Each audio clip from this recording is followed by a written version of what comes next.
Sucesso, muito sucesso.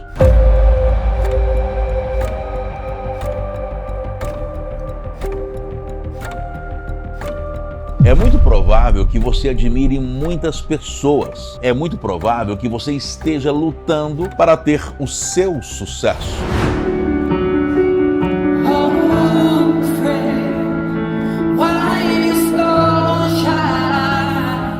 Muitos sonham com sucesso por anos e anos. É claro, tanto sucesso exigiu esforço, muito esforço. Exigiu talento, muito talento.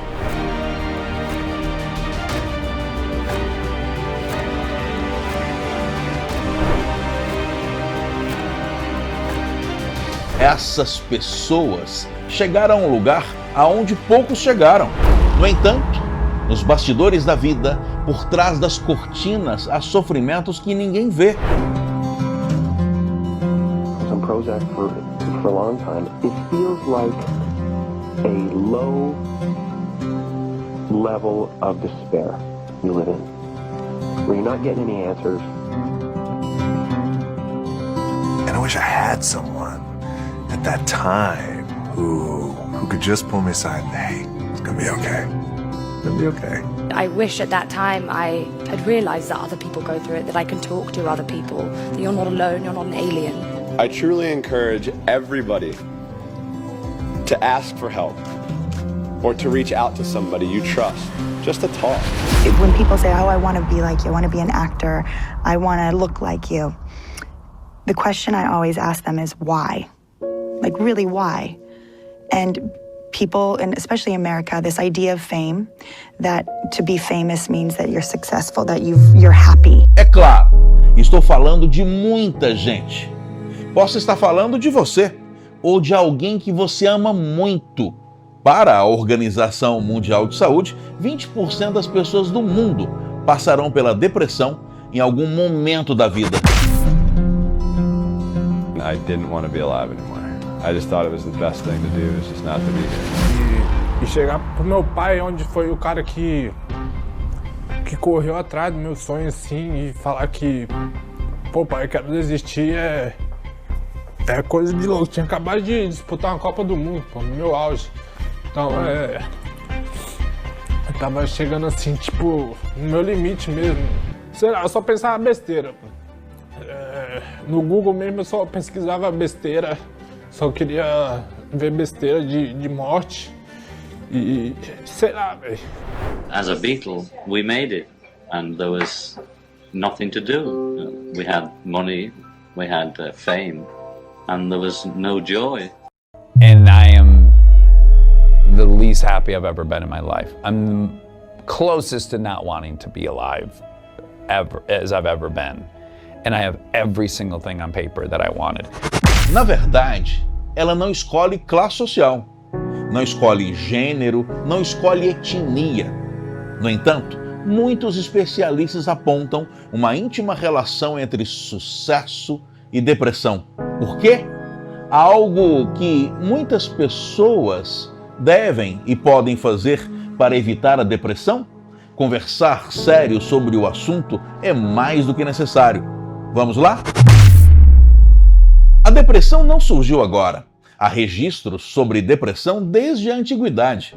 Na biblioteca da Universidade de Leipzig, na Alemanha, por exemplo, está o papiro Ebers, com aproximadamente 3.570 anos de idade, em escrita hierática, ou seja, escrita sacerdotal. O documento é proveniente do Egito Antigo. O Antigo Testamento apresenta traços depressivos nos profetas Elias e Jeremias. Inclusive, Jeremias é autor de um livro chamado Lamentações. No Salmo 42, o autor conversa com a própria alma, tentando acalmá-la. Porque estás abatida, ó minha alma, e porque te perturbas dentro de mim, espera em Deus, pois ainda o louvarei pela salvação que há na sua presença. Olha que interessante. Então, muitos séculos se passaram Cada época falou da depressão do seu jeito. No século XIX, a depressão ou melancolia chegou a ser glamourizada pela estética romântica em versos de poetas como Álvares de Azevedo. Na virada do século XIX para o século XX, com Sigmund Freud, a saúde mental passou a ser assunto que preocupava estudiosos, interessados em desvendar os secretos mecanismos da alma humana. A partir de Freud, o conceito de inconsciente passou a ser fundamental para falar sobre o lado oculto do ser humano. Seu inconsciente é um estranho que habita você. Um estranho que, em certo sentido, é seu eu mais verdadeiro. Anote isso aí, preste atenção. O seu inconsciente é um estranho dentro de você. Ou seja, você não se conhece completamente. E parte do seu sofrimento relaciona-se a esse não se conhecer. Ouviu bem? Você não se conhece completamente. Outro psicanalista, Carl Jung, chega a falar da sombra que cada um carrega consigo. O lado escuro, impublicável, infantil, escondido, muito escondido, que cada um carrega. Nessa época, no início do século XX, o termo mais usado para tratar o assunto ainda era melancolia. De qualquer maneira, foi nesse início de século que a saúde mental passou a preocupar de forma mais evidente. Em certo sentido, pode-se dizer que o conceito de saúde no século XIX ainda era ligado ao corpo. Nessa época, saúde era bem-estar físico. A partir do século XX, saúde passou a ser bem-estar físico e mental. No século XXI, o conceito ampliou-se. Hoje, saúde é bem-estar físico, mental e social. Então, a depressão, ainda que compreendida de outras formas, ainda que com outros nomes, não é uma novidade na história humana. No entanto, como diz o método Hatzel, cada época elabora seu próprio jeito de sofrer. Nesse sentido, a depressão hoje ganhou contornos coerentes com esses novos tempos. Cada época inventa novas tecnologias de comunicação, novas linguagens. Nesse sentido, cada época constrói a maneira como o indivíduo percebe o outro, a maneira como ele se percebe, o eu e o outro. Para o psicanalista Jacques Lacan, o que você deseja mesmo é o desejo da outra pessoa. Em linguagem do dia a dia, o que você deseja mesmo é ser amado. Amado por Deus, amado pela família, amado por milhares de fãs. Em certo sentido, todo mundo, pelo menos em algum momento da vida, já teve a fantasia de ser famoso. Muito famoso. Mas qual seria a relação entre o sucesso e a depressão? O que eu vou dizer aqui acontece com todo mundo, mas é potencializado na vida de quem busca o sucesso. Então vamos lá. Vamos apontar as causas pós-modernas, as causas atuais da depressão. O assunto é longo, mas levantei para você 7 causas para a depressão pós-moderna. Preste atenção ao que eu vou dizer. Tenho certeza de que esse documentário ajudará você ou alguma pessoa que você ame. Mas antes, eu preciso reforçar uma coisa. O sujeito moderno é por si um gauche, um desencaixado. No mundo moderno, as pessoas têm a impressão de viverem a vida errada, de estarem no tempo errado, no trabalho errado, na família errada. Como dizem os versos de Carlos Drummond de Andrade, na abertura do poema de Sete Faces, de 1930, quando eu nasci, um anjo torto desses que vivem na sombra disse: vai, Carlos, ser gauche na vida. Em A Metamorfose, de Franz Kafka, obra de 1915, o protagonista Gregor Samsa acorda transformado em um inseto. Não é assim que você se sente, às vezes, desajustado, inadequado? Todo esse mal-estar intensificou-se nos últimos 50 anos, naquilo que passamos a chamar de pós-modernidade. É claro, Essa angústia pós-moderna pode afetar a vida de qualquer pessoa. Mas os que buscam sucesso estão muito mais vulneráveis a ela. Então vamos lá. Fique atento a essas 7 causas pós-modernas para a depressão. Primeira causa: a fragmentação do tempo. A maneira como uma pessoa percebe o tempo é fundamental para estruturar sua forma de pensar. No século XVII, uma carta que você enviasse do Brasil para Portugal poderia levar 2 meses para chegar. Hoje, uma mensagem leva menos de 1 segundo para chegar. É claro que nossa mente se modificou com essas transformações. Sobre essa aceleração, vale conferir o trabalho do sociólogo alemão Hartmut Rosa. Um trabalho fantástico sobre a relação entre o tempo e a depressão é o livro Tempo e o Cão, de Maria Rita Kell. Por que uma criança de 2 anos chora quando rala o joelho? Ela chora por várias razões. Porque dói, para se comunicar. Mas ela chora também porque ela não tem uma percepção clara do presente. Ela, por um momento, acredita que a dor vai doer para sempre. Assim também é o sujeito pós-moderno. Ele perdeu a capacidade emocional de saber que a dor vai passar. Qualquer sofrimento, e parece que será o fim.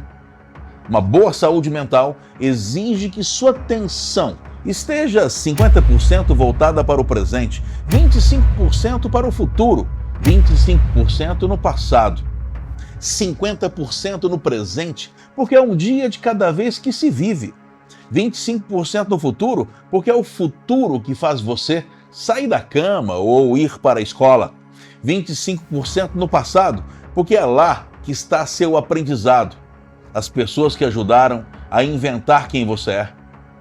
Um desequilíbrio aqui pode ser desastroso. Futuro demais pode virar ansiedade.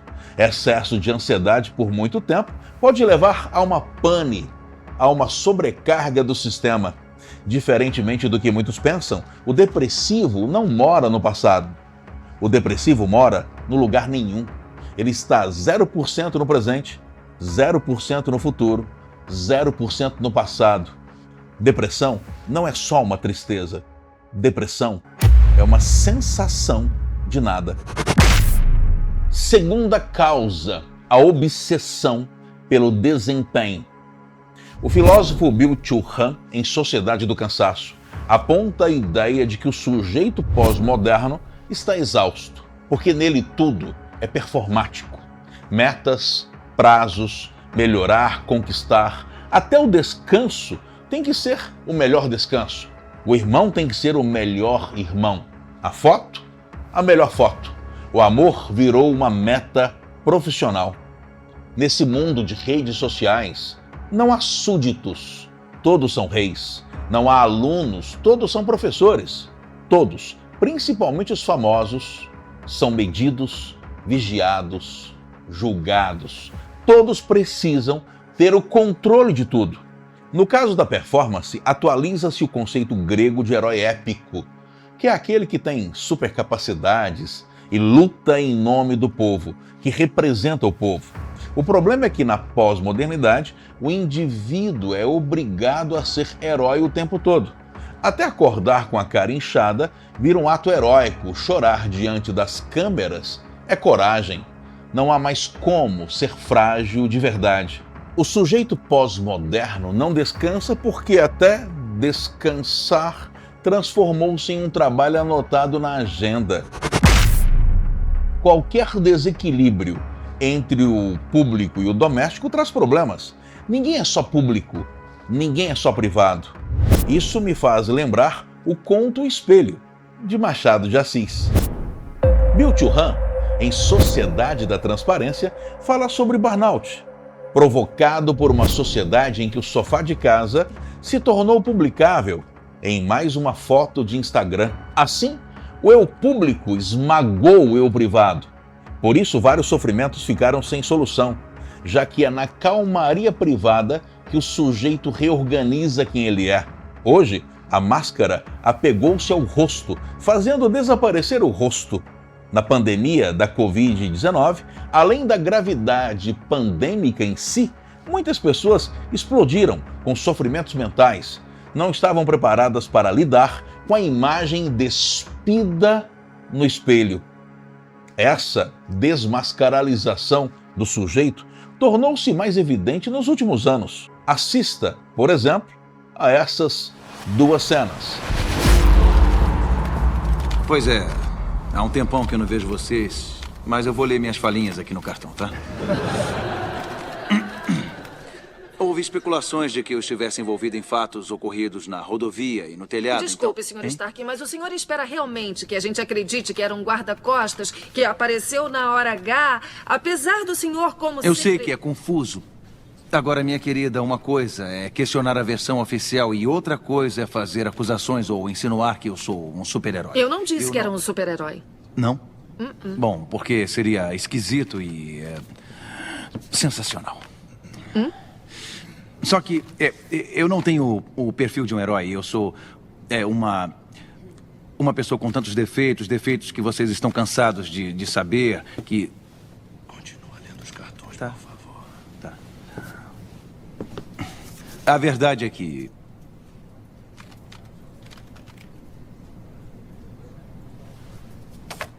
eu sou o Homem de Ferro. Me desculpe. Bom, me desculpe. Mas não importa o quanto eu tente, eu nunca vou ser ele. Ele quem? Ele quem? Ele! O Superman. Ah.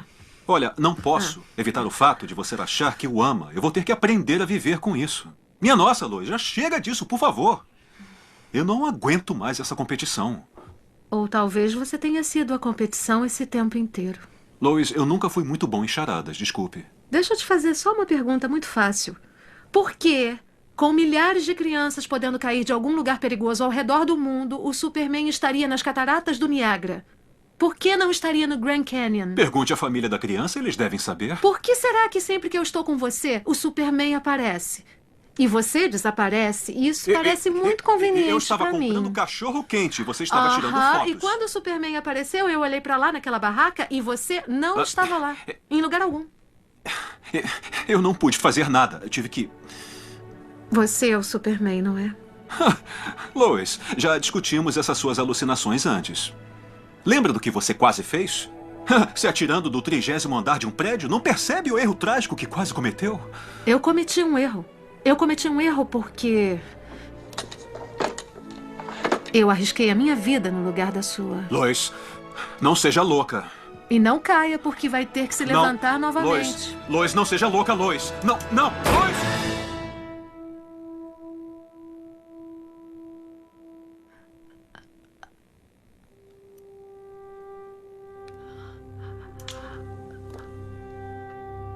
É você.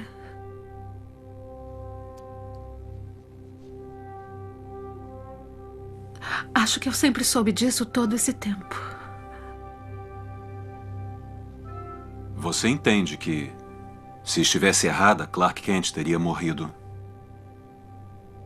Com uma bala de festim? Te peguei.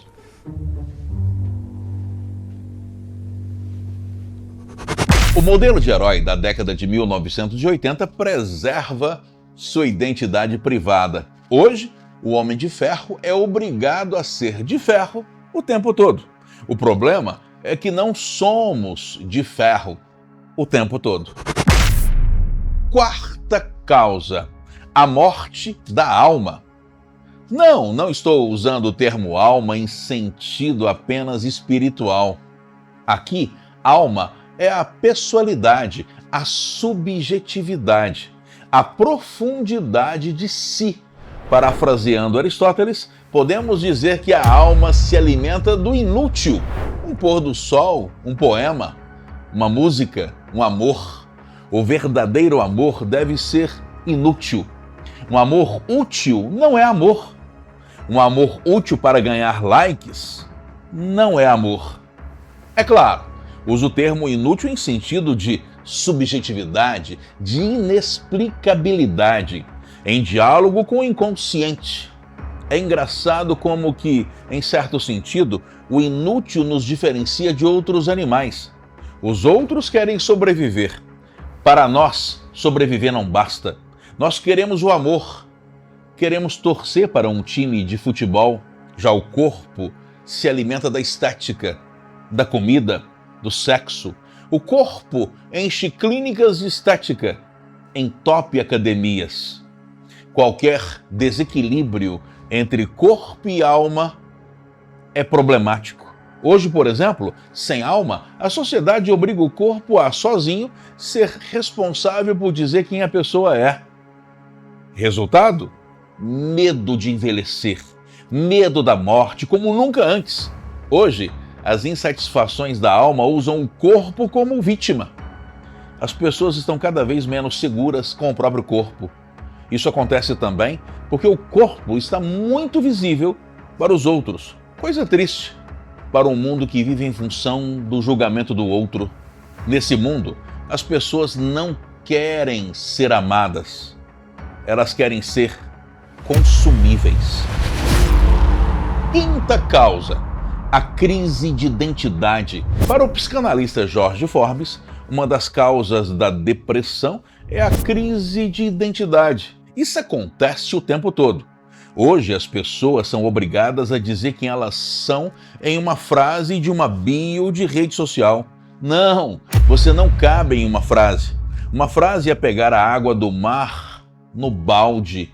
Você é o mar inteiro. Você vai muito além daquilo que você sabe de você. Identidade não é uma certeza de si. Identidade é, também, lidar com as próprias incertezas, ou seja, a identidade é incompatível com esse mundo de performances e certezas. Então, as pessoas fingem ter identidade. De que jeito? Elas romantizam a profissão. Dizem: eu sou médico, sou engenheiro, sou isso, sou aquilo. Não, sua profissão é o que você faz, não é quem você é. Sua identidade verdadeira exige que você enfrente inclusive seu lado obscuro. Se precisar, peça ajuda. Sexta causa: a obrigação de ser feliz. Hoje ser feliz é uma obrigação, faz parte das performances da vida. Em História da Felicidade, Peter Stenz comenta que a partir de meados do século XIX, pais e mães de classe média nos Estados Unidos e na Grã-Bretanha tornaram comum a prática de comemorar aniversários dos filhos a fim de proporcionar e demonstrar felicidade. Não estou dizendo que isso seja errado. O que estou dizendo é que ser obrigado a ser feliz o tempo todo é adoecedor. Como no filme Divertidamente, no primeiro. Às vezes, só a tristeza, um pouquinho dela, pode nos fazer refletir sobre quem somos. Fingir ser feliz o tempo todo é uma armadilha criada pela lógica performática e consumista do mundo pós-moderno. Mesversário, chá de revelação. Não estou dizendo que seja errado, mas esses hábitos dão uma pista do caminho que tomamos. Nas redes sociais, todo mundo é feliz o tempo todo. Então você se vê obrigado a ser feliz também, a consumir os mesmos sonhos, os mesmos objetos, as mesmas experiências. É claro que você sabe que as vidas perfeitas são fake. Você diz isso ao seu coração. Você sabe que não pode se comparar com as pessoas. No entanto, seu coração, seu inconsciente não entende isso tão facilmente. Seu inconsciente não sabe a diferença entre ficção e realidade. Por isso, atores que interpretam vilões são, muitas vezes, odiados, agredidos. Você pensa que não, mas seu coração acredita em tudo que vê. Às vezes, é necessário desintoxicar-se dos mecanismos pós-modernos de comparação. Sétima causa: amores baratos. Então, por falta de alma, por medo de sofrer, por falta de tempo, as pessoas investem em amores baratos, superficiais. Medo de ter trabalho, medo de se expor. Realmente, flores de plástico não morrem. mas não vivem. Por isso, nos últimos anos, os pets ganharam status de membros da família. Por favor, não me entendam mal. Não critico quem tem amor pelo bichinho, acho inclusive terapêutico. O que eu analiso são os mecanismos psíquicos de substituição. A pessoa tem um cachorro porque não sabe lidar com pessoas. Pessoas são complexas. A maioria é infantil demais para conviver com quem pensa diferente. Um filho cresce, torce para outro time, discorda de você, vota para outro partido. O cachorrinho, no máximo, suja a sala. As pessoas só querem lidar com frustrações que possam ser resolvidas com água e sabão. Os relacionamentos humanos não são simples assim. Fazem sofrer. No entanto, abrir mão deles é tornar-se frágil demais para a vida. Outra questão séria é que ainda nas palavras de George Forbes, hoje, existe uma horizontalização das relações. Nossa mente precisa compreender nossos relacionamentos em camadas. Perto de mim, as pessoas que mais importam, minha família. Em uma segunda camada, amigos. Depois, conhecidos. E assim por diante.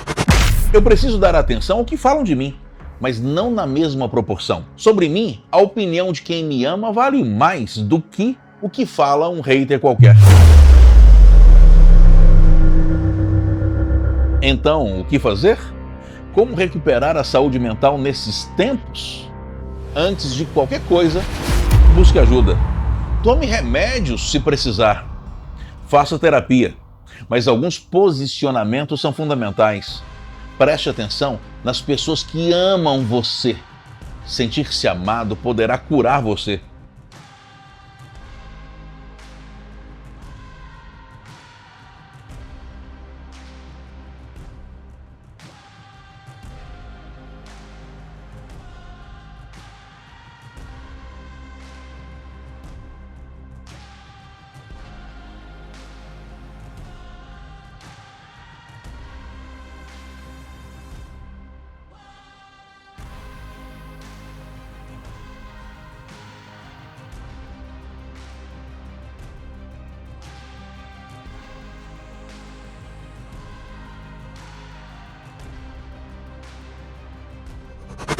Sua vida também é assim.